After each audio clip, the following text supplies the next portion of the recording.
A decision and now a reversal. Alberta won't be removing its remaining COVID measures on Monday. Today, the province's chief medical officer says new information has changed her mind. We are not going backwards. We are pausing to monitor and assess before taking a next step forward. Originally, isolation and widespread testing protocols were set to be axed next week. But with hospitalization rates 62% higher than expected and troubling data from the U.S. about COVID infections in children, Alberta will now hold the course until at least September 27th, something the opposition NDP and thousands of Albertans have been pushing for. It is a political decision by the government of Alberta. And I truly believe that indeed, again, we are seeing that Jason Kenney and the UCP are putting Albertans in these awkward and difficult positions because of their own political motives.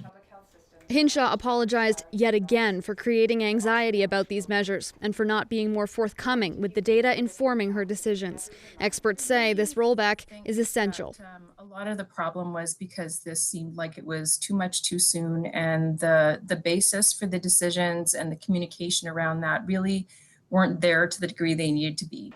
With a return to school proceeding at full speed, vaccination clinics will be set up for students grades 7 to 12. But Alberta will not set any provincial restrictions like masking for schools, instead leaving it up to individual school boards to decide what measures they want, causing concern among parents. It was hard for me to hear that everything is going to be going back to normal, that everything will be back to normal, because I have concerns about the policy that masks will no longer be mandatory.